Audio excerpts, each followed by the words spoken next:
नमस्कार।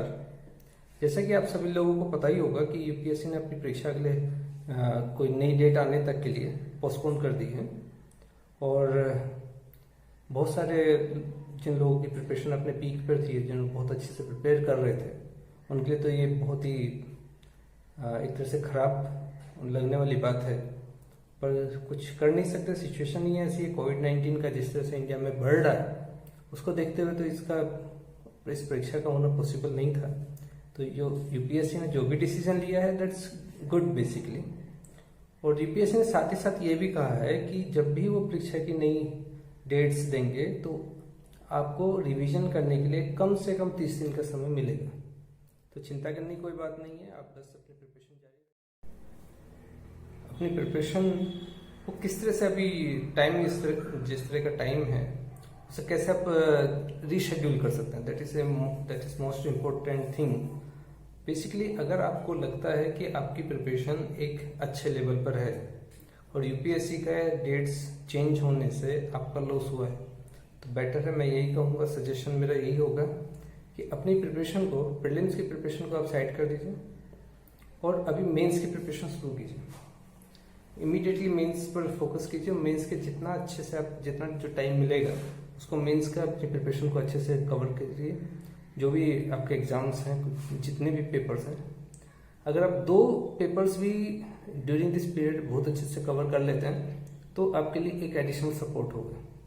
दूसरी चीज, जिन लोगों को ये लगता है कि मेंस की, प्रीलिम्स की प्रिपरेशन उनकी उतनी अच्छी नहीं है, उनके लिए अच्छी बात ये है कि वो लोग और अच्छा कर सकते हैं।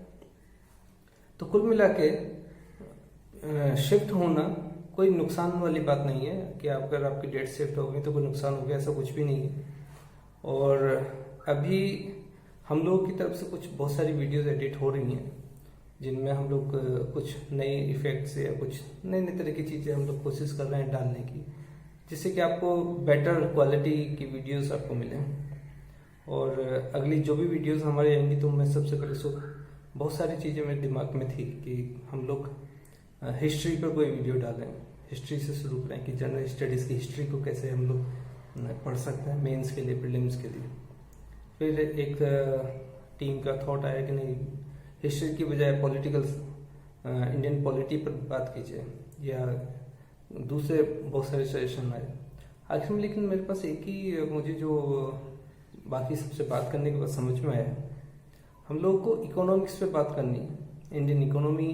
तो मैं सबसे पहले ग्रोथ ऑफ इंडियन इकोनॉमी पे बात करूंगा कि इंडियन इकोनॉमी की ग्रोथ कैसे हुई, कैसे हम लोग पहले एंशिएंट टाइम में और बिल्कुल हम लोग लेके जाएंगे तो एंशिएंट टाइम में कैसे जो हमारा इकोनॉमी था, कैसे उसमें रिफॉर्म हुए, किस तरह की इकोनॉमी थी। लेकिन बहुत छोटा सा ब्रीफ देते क्योंकि ये इसलिए बहुत जरूरी है। आज की इकोनॉमी को समझने के लिए हमें इसके रूट्स समझना बहुत जरूरी है कि ब्रिटिश टाइम में इकोनॉमी कैसी थी। उससे पहले ब्रिटिश टाइम की जो इकोनॉमी, क्योंकि हम एक एग्रीरियन कंट्री हैं, आज भी आप देखोगे कोविड-19 का जो पूरा सीन आया है, सिर्फ एक इंडस्ट्री ऐसी जो ठीक ठाक काम कर रही है, दैट इज फूड इंडस्ट्री। और फूड इंडस्ट्री किस पे बेस है? एग्रीकल्चर पे। यानी कि सारा का सारा बेस एग्रीकल्चर में ही है। तो एग्रीकल्चर बेस हमारा जो कंट्री है, इसको हमें समझना पड़ेगा कि हमारी इकोनॉमी कैसे इसके ऊपर पूरी डिपेंडेंट है और किस तरह से ये आज के सीन में पहुंची है। तो अगली जो भी वीडियो मेरी होगी उसे देखना ना भूलें बिल्कुल भी, और उसे इकोनॉमी को समझने, आज की इकोनॉमी तक मैं लेके आऊंगा, पिछली पुरानी इकोनॉमीज को जो है थोड़ा थोड़ा ब्रीफ बताते हुए। ये आपके हिस्ट्री के लिए भी अच्छा होगा। और एक बात जान लें, हिस्ट्री हो, पॉलिटी हो, ज्योग्राफी हो, साइंस हो, साइंस टेक हो, ये सारी सोसाइटी के अंदर ही है, तो सब आपस में इंटर रिलेटेड है। कोई भी अपने में कुछ अलग थलग चीज नहीं है। तो अगर आप इकोनॉमिक्स पढ़ रहे हैं तो उसी में कहीं ना कहीं आप हिस्ट्री भी पढ़ रहे हैं। अगर आप ज्योग्राफी पढ़ रहे हैं तो उसमें भी आपको कहीं ना कहीं इकोनॉमिक पढ़नी पड़ेगी। तो ये सारी इंटर रिलेटेड चीजें, इंटर रिलेशन के साथ ही समझना जो है बेस्ट होगा।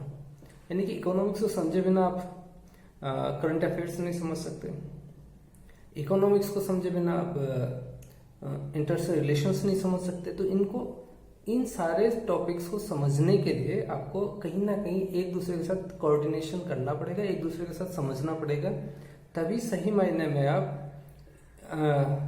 यूपीएससी की जो जनरल स्टडीज की पढ़ाई है उसे अच्छे से कर पाएंगे। तो यही अगली वीडियो तक बने रहिए साथ में, और लाइक कीजिए, शेयर कीजिए। जैसे कि जनरली सब एक ट्रेडिशन है बात करने का, वही मैं भी बोल रहा हूँ, पर अगर अच्छा लगे और तो बेसिकली मैं चाहूँगा कि इसे दूसरे लोगों तक पहुँचाइए, जो लोग प्रिपरेशन कर रहे हैं वहाँ तक पहुँचाइए। धन्यवाद।